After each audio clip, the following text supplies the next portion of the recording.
केशवादी ब्रह्म भक्तों को कर्मयोग संबंधी उपदेश। श्री रामकृष्ण केशवादी से कहते हैं, तुम लोग दुनिया का भला करने की बातें करते हो। क्या दुनिया इतनी छोटी है? और तुम कौन हो दुनिया का भला करने वाले? साधना के द्वारा ईश्वर का साक्षात्कार कर लो, उनका लाभ कर लो। वे यदि शक्ति दें तो सबका हित कर सकोगे, अन्यथा नहीं। एक भक्त पूछता है, जब तक ईश्वर लाभ न हो जाए तब तक क्या सब कर्म त्याग दें? नहीं, कर्मों का त्याग क्यों करोगे? ईश्वर का चिंतन, उनका नाम गुणगान, नित्य कर्म, ये सब करना पड़ेगा। ब्रह्म भक्त पूछता है, और संसार का कर्म, वैषयिक कर्म? हाँ, वह भी करो। संसार यात्रा के निर्वाह के लिए जितना आवश्यक हो उतना ही, परंतु निर्जन में रो रो कर ईश्वर से प्रार्थना करनी होगी ताकि इन कर्मों को निष्काम भाव से किया जा सके। कहो, हे ईश्वर, मेरे विषय कर्म कम कर दो, क्योंकि प्रभु मैं देख रहा हूं कि ज्यादा कामकाज के आ पड़ने से मैं तुम्हें भूल जाता हूं। सोचता हूं कि मैं निष्काम कर्म कर रहा हूं, पर वह सकाम हो जाता है। दान धर्म आदि अधिक करने गए कि नाम कमाने की इच्छा आ जाती है। शंभू मल्लिक अस्पताल, दवाखाना, स्कूल, रास्ते, तालाब आदि बनवाने की बात कह रहा था। मैंने कहा, जो काम सामने आ पड़ा है कि ये बिना नहीं चल सकता, उसी को निष्काम होकर करना चाहिए। जानबूझकर ज्यादा कामों में उलझना ठीक नहीं, इससे ईश्वर का विस्मरण हो जाता है। काली घाट में जाकर दान ही करने लग गए, काली के दर्शन हुए ही नहीं। पहले किसी तरह धक्का मुक्की खाकर भी काली दर्शन कर लेना चाहिए। उसके बाद चाहे जितना दान करो या ना करो, इच्छा हो तो खूब करो। ईश्वर लाभ के लिए ही कर्म है। इसीलिए शंभू को कहा, अगर ईश्वर के दर्शन हो तो क्या तुम उनसे कहोगे कि कुछ अस्पताल और दवाखाने बनवा दो? भक्त कभी इस प्रकार नहीं कहेगा, बल्कि वह तो कहेगा, प्रभु मुझे अपने पाद पद्मों में आश्रय दो, सदा अपने साथ रखो, अपने चरण कमलों के प्रति शुद्ध भक्ति दो। कर्मयोग बड़ा कठिन है। शास्त्र में जिन कर्मों के बारे में कहा गया है, कलिकाल में उन्हें करना बहुत कठिन है। लोग अन्नगत प्राण हैं, जीवन अन्न पर ही निर्भर है। अधिक कर्म करना संभव नहीं है। बुखार होने पर यदि वैद्य जी से चिकित्सा करवाने जाएं तो इधर रोगी खत्म हो जाता है। अधिक देरी सहन नहीं होती। कलियुग में उपाय है भक्ति योग, भगवान का नाम गुणगान और प्रार्थना। भक्ति योग ही युग धर्म है। श्री रामकृष्ण अब ब्रह्म भक्तों के प्रति कहते हैं, तुम लोगों का मार्ग भी भक्ति मार्ग ही है। तुम लोग हरिनाम संकीर्तन करते हो, जगदम्बा का नाम गुणगान करते हो। तुम धन्य हो। तुम्हारा भाव बहुत अच्छा है। वेदांतवादियों की तरह तुम लोग संसार को स्वप्न की तरह नहीं मानते। तुम उस तरह के ब्रह्मज्ञानी नहीं हो, तुम भक्त हो। तुम ईश्वर को व्यक्ति पर्सन मानते हो, यह भी अच्छा भाव है। तुम लोग भक्त हो। व्याकुल होकर ईश्वर को पुकारने से उनके दर्शन अवश्य पाओगे। सुरेंद्र के मकान पर नरेंद्र आदि के साथ। अब पानी का जहाज कोयला घाट लौट आया। सब लोग उतरने की तैयारी करने लगे। कमरे से बाहर निकलते ही सबने देखा कोजागरी पौर्णिमा का पूर्ण चंद्र हंस रहा है। भागीरथी के जल पर मानो उसकी ज्योत्सना का लीला विलास चल रहा है। श्री रामकृष्ण के लिए गाड़ी मंगवाई गई। कुछ देर बाद मास्टर और एक दो भक्तों के साथ श्री रामकृष्ण गाड़ी पर बैठे। केशव के भतीजे नंदलाल भी गाड़ी में बैठे। थोड़ी दूर तक साथ जाएंगे। जब सब जन गाड़ी में बैठ गए तब श्री रामकृष्ण ने पूछा, वे कहां हैं? अर्थात केशव कहां हैं? देखते ही देखते केशव आ खड़े हुए। चेहरे पर मुस्कान थी। आकर पूछा, कौन कौन साथ जा रहे हैं? गाड़ी में सबके बैठ जाने पर केशव ने भूमिष्ठ होकर श्री रामकृष्ण की पदधूलि ग्रहण की।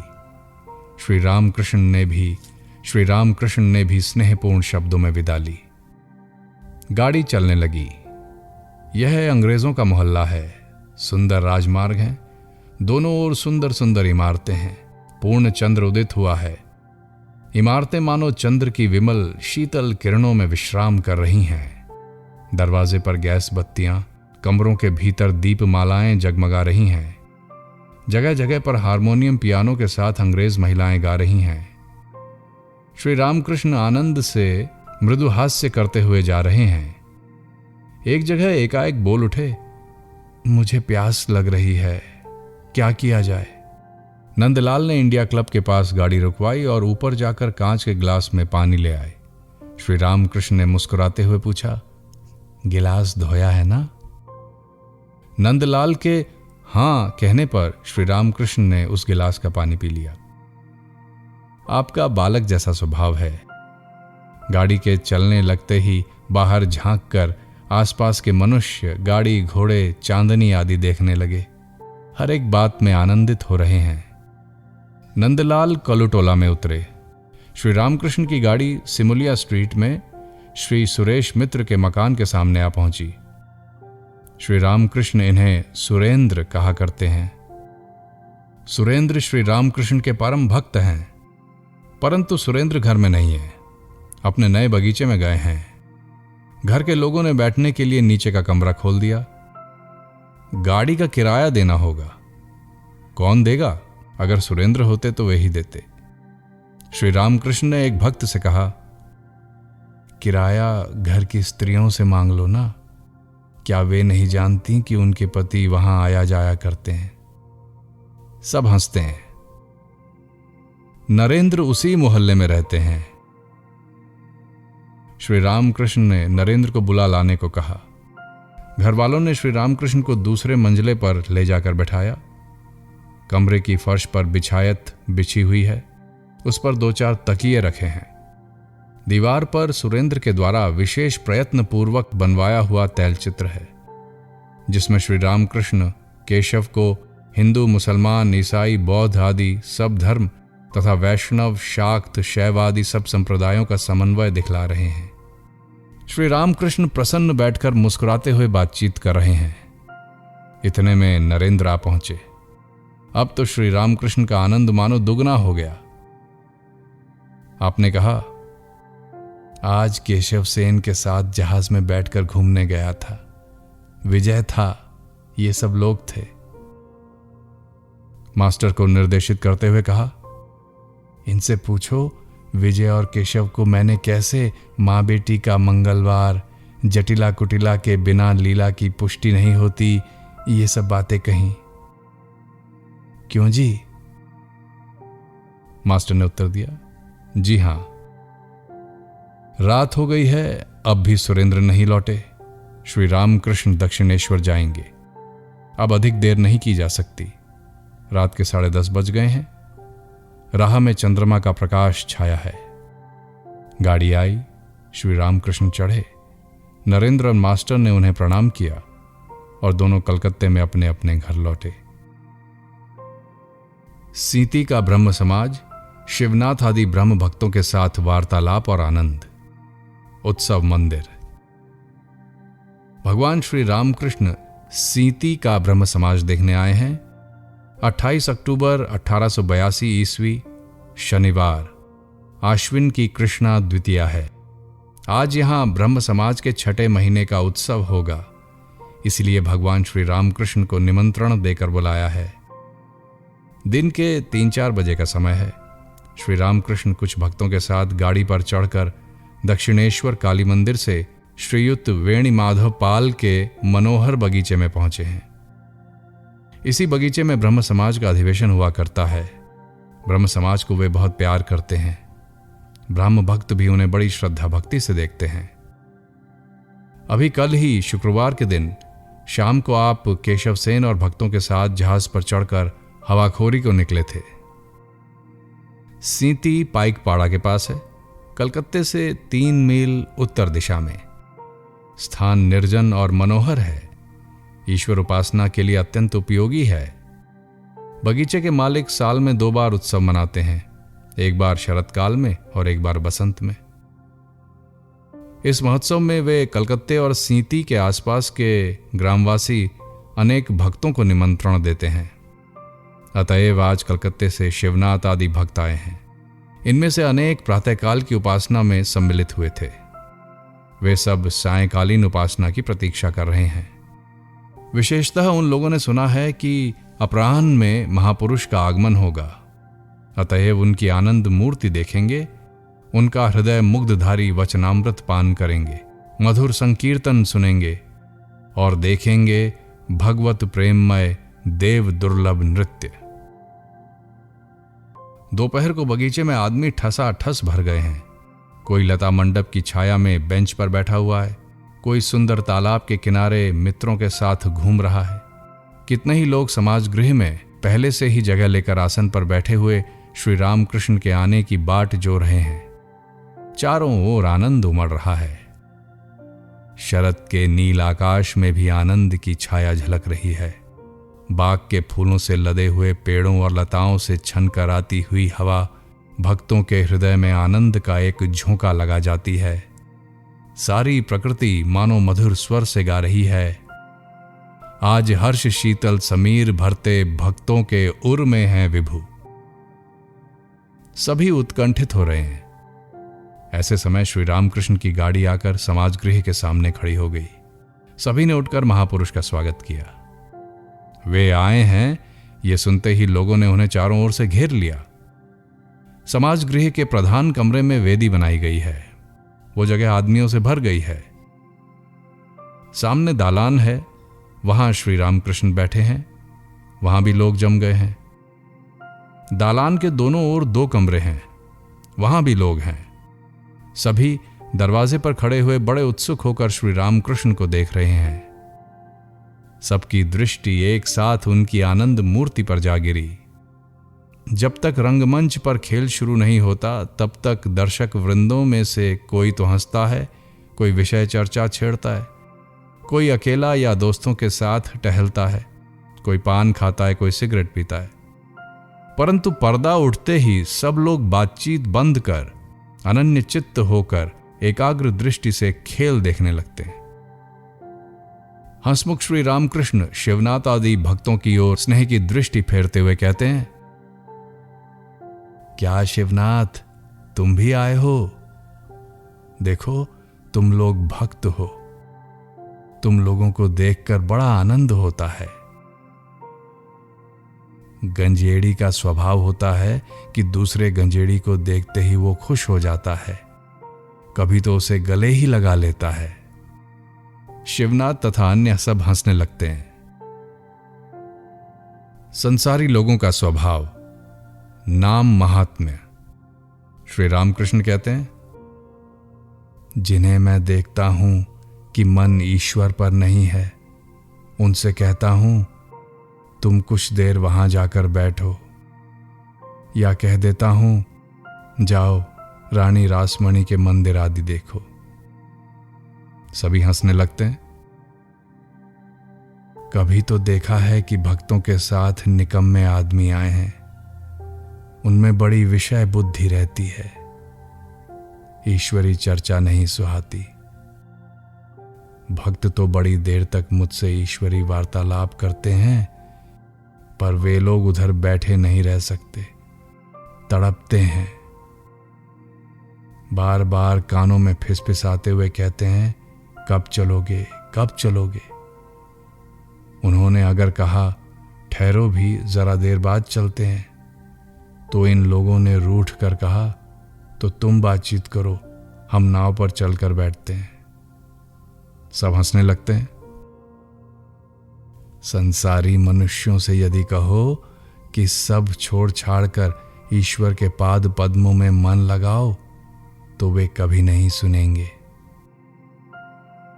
यही कारण है कि गौरांग और नित्यानंद दोनों भाइयों ने आपस में विचार करके यह व्यवस्था की, मागुर माछेर झोल, युवती मेयर कोल।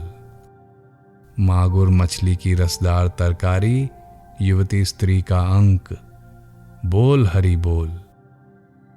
प्रथम दोनों के लोभ से बहुत आदमी हरि बोल में शामिल होते हैं। फिर तो हरि नाम अमृत का कुछ स्वाद पाते ही वे समझ जाते हैं कि मागुर माछेर झोल और कुछ नहीं, ईश्वर प्रेम के जो आंसू उमड़ते हैं वही है। और युवती स्त्री है पृथ्वी। युवती स्त्री का अंक अर्थात भगवत प्रेम के कारण धूलि से लोटपोट हो जाना। नित्यानंद किसी तरह हरि नाम करा लेते थे। चैतन्य देव ने कहा है, ईश्वर के नाम का बड़ा महात्म्य है। फल जल्दी ना मिलने पर भी कभी ना कभी अवश्य प्राप्त होगा। जैसे कोई पक्के मकान के आले में बीज रखा गया था, बहुत दिनों के बाद जब मकान गिर गया, मिट्टी में मिल गया, तब भी उस बीज से पेड़ पैदा हुआ और उसमें फल भी लगे। मनुष्य प्रकृति तथा 3 गुण, भक्ति का सत्व रज तम। श्री रामकृष्ण कहते हैं, जैसे संसारियों में सत्व रज और तम ये तीनों गुण हैं, भक्ति में भी सत्व रज और तम 3 गुण हैं। संसारियों का सत्व गुण कैसा होता है जानते हो? घर यहां टूटा है, वहां टूटा है, मरम्मत नहीं कराते। पूजा घर के बरामदे में कबूतरों की विष्ठा पड़ी है, आंगन में काई जम गई है, होश तक नहीं। असबाब सब पुराने हो गए हैं, ठीक ठाक करने की कोशिश नहीं करते। कपड़ा जो मिला वही सही, देखने में सीधे साधे, शांत, दयालु, मिलनसार, कभी किसी का बुरा नहीं चाहते। और फिर संसारियों के रजोगुण के भी लक्षण हैं। जेब घड़ी, चेन, उंगलियों में 2-3 अंगूठियां, मकान की चीजें बड़ी साफ, दीवार पर क्वीन की तस्वीर, राजपुत्र की तस्वीर, किसी बड़े आदमी की तस्वीर, मकान चूने से पुता हुआ, कहीं एक दाग तक नहीं, तरह तरह की अच्छी पोशाक, नौकरों को भी वर्दियां, आदि आदि। संसारियों के तमोगुण के लक्षण हैं निद्रा, काम, क्रोध, अहंकार, यही सब। और भक्ति का भी सत्व है। जिस भक्त में सत्व गुण है वह एकांत में ध्यान करता है। कभी तो वो मसहरी के भीतर ध्यान करता है। लोग समझते हैं कि आप सो रहे हैं, शायद रात को आंख नहीं लगी, इसलिए आज उठने में देर हो रही है। इधर शरीर का ख्याल बस भूख मिटाने तक, साग पात पाने से ही चल गया। न भोजन में भरमार, न पोशाक में टीम टाम, और न घर में चीजों का जमघट। और फिर सतोगुणी भक्त कभी खुशामद करके धन नहीं कमाता। भक्ति का रज जिस भक्त को होता है वह तिलक लगाता है, रुद्राक्ष की माला पहनता है, जिसके बीच बीच में सोने के दाने जड़े रहते हैं। जब पूजा करता है तब पीतांबर पहन लेता है। सभी हंसने लगते हैं। जिसे भक्ति का तम होता है उसका विश्वास अटूट है। इस प्रकार का भक्त हठपूर्वक ईश्वर से भिड़ जाता है, मानो डाका डालकर धन छीन लेता है। मारो काटो बांधो, इस तरह डाका डालने का भाव है। नाम महात्म्य तथा पाप। श्री रामकृष्ण ऊर्ध्व दृष्टि हैं, प्रेम रस से भरे मधुर कंठ से गा रहे हैं। भाव यह है, काली काली जपते हुए यदि मेरे शरीर का अंत हो तो गया गंगा काशी कांची प्रभास आदि की परवाह कौन करता है। हे काली, तुम्हारा भक्त पूजा सांध्यादि नहीं चाहता। सांध्या खुद उसकी खोज में फिरती है पर पता नहीं लगा सकती। दया व्रत दान आदि पर उसका मन नहीं जाता। मदन के याग यज्ञ ब्रह्ममयी के रक्तिम चरणों में होते हैं।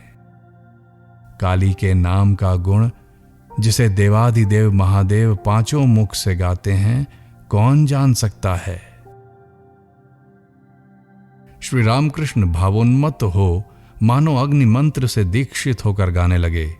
गीत का आशय यह है, यदि मैं दुर्गा दुर्गा जपता हुआ मरूं तो अंत में इस दीन को हे शंकरी देखूंगा तुम कैसे नहीं तारती हो। क्या मैंने उनका नाम लिया? मुझे पाप? मैं उनकी संतान हूं, उनके ऐश्वर्य का अधिकारी हूं। इस प्रकार की जिद चाहिए। तमोगुण को ईश्वर की ओर फेर देने से ईश्वर लाभ होता है। उनसे हठ करो, वे कोई दूसरे तो नहीं, अपने ही हैं। फिर देखो, यह तमोगुण दूसरों के हित पर लगाया जा सकता है। वैद्य 3 प्रकार के होते हैं, उत्तम, मध्यम और अधम। जो वैद्य नाड़ी देखकर दवा खा लेना कहकर चला जाता है, वह अधम वैद्य है। रोगी ने दवा खाई या नहीं इसकी खबर वो नहीं लेता। जो वैद्य रोगी को दवा खाने के लिए तरह तरह से समझाता बुझाता है, मीठी बातों से कहता है, अजी दवा नहीं खाओगे तो अच्छे किस तरह होगे, भैया खा लो, अच्छा मैं खुद खरल करके पिलाता हूं, वह मध्यम वैद्य है। और जो वैद्य रोगी को किसी तरह दवा ना खाते हुए देखकर छाती पर चढ़ बैठ जबरदस्ती दवा खिलाता है, वह उत्तम वैद्य है। यह वैद्यों का तमोगुण है। इस गुण से रोगी का उपकार होता है, अपकार नहीं। वैद्यों के समान 3 प्रकार के आचार्य भी हैं। धर्म उपदेश देकर जो शिष्यों की कोई खबर नहीं लेते, वे आचार्य अधम हैं। जो शिष्यों के हित के लिए बार बार उन्हें समझाते हैं जिससे कि वे उपदेशों की धारणा कर सकें, बहुत विनय प्रार्थना करते हैं, प्यार करते हैं, वे मध्यम आचार्य हैं। और जब शिष्यों को किसी तरह उपदेश ना सुनते देख कोई कोई आचार्य बलपूर्वक उन्हें राह पर लगाते हैं, तो उन्हें उत्तम आचार्य समझना चाहिए। ब्रह्म का स्वरूप अनिर्वचनीय है। एक ब्रह्म भक्त ने पूछा, ईश्वर साकार हैं या निराकार? उनकी इति नहीं की जा सकती।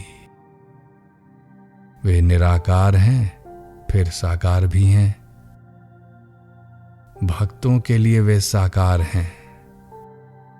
जो ज्ञानी हैं, संसार को जिन्होंने स्वप्नवत मान लिया है, उनके लिए वे निराकार हैं। भक्त का यह विश्वास है कि मैं एक पृथक सत्ता हूं तथा संसार एक पृथक सत्ता, इसलिए भक्त के निकट ईश्वर व्यक्ति यानी पर्सनल गॉड के रूप में आते हैं। ज्ञानी जैसे वेदांतवादी सिर्फ नेति नेति विचार करता है, विचार करने पर उसे यह बोध होता है कि मैं मिथ्या हूं, संसार भी मिथ्या, स्वप्न की तरह है। ज्ञानी ब्रह्म को बोध रूप देखता है, परंतु वे क्या हैं यह मुंह से नहीं कह सकता। वे किस तरह हैं जानते हो? मानो सच्चिदानंद समुद्र है जिसका ओर छोर नहीं। भक्तों के पास वे व्यक्त भाव से कभी कभी साकार रूप धारण करते हैं। ज्ञान सूर्य का उदय होने पर वह बर्फ गल जाती है, तब ईश्वर के व्यक्तित्व का बोध नहीं रह जाता, उनका रूप भी नहीं दिखाई देता। वे क्या हैं मुंह से नहीं कहा जा सकता। कहे कौन?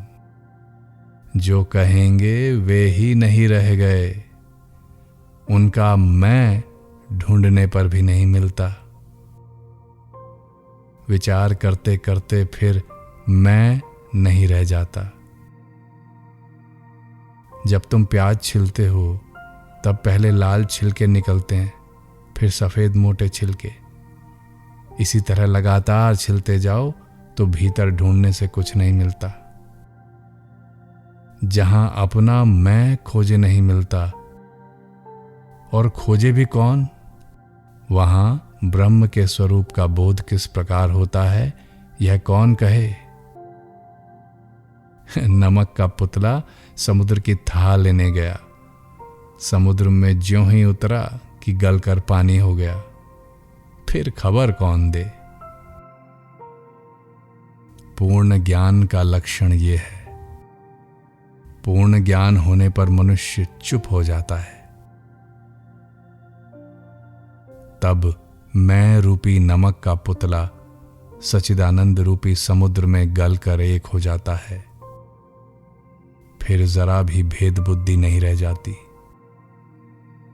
विचार करने पर जब तक अंत नहीं होता तब तक लोग तर्क पर तुले रहते हैं। अंत हुआ कि चुप हो गए। घड़ा भर जाने से, घड़े का जल और तालाब का जल एक हो जाने से फिर शब्द नहीं होता। जब तक घड़ा भर नहीं जाता शब्द तभी तक होता है। पहले के लोग कहते थे काले पानी में जहाज जाने से फिर लौट नहीं सकता। मैं मरा कि बला टली। विचार चाहे लाख करो पर मैं दूर नहीं होता। तुम्हारे और हमारे लिए मैं भक्त हूं, यह अभिमान अच्छा है।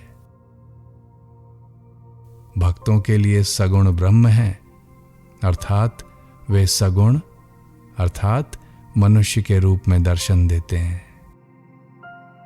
प्रार्थनाओं के सुनने वाले वे ही हैं। तुम लोग जो प्रार्थना करते हो वह उन्हीं से करते हो। तुम लोग न वेदांतवादी हो न ज्ञानी, तुम लोग भक्त हो। साकार रूप मानो चाहे ना मानो, इसमें कुछ हानि नहीं। केवल यह ज्ञान रहने से ही काम होगा कि ईश्वर एक वह व्यक्ति है जो प्रार्थनाओं को सुनते हैं, सृजन, पालन और प्रलय करते हैं, जिनमें अनंत शक्ति है। भक्ति मार्ग से ही वे जल्दी मिलते हैं।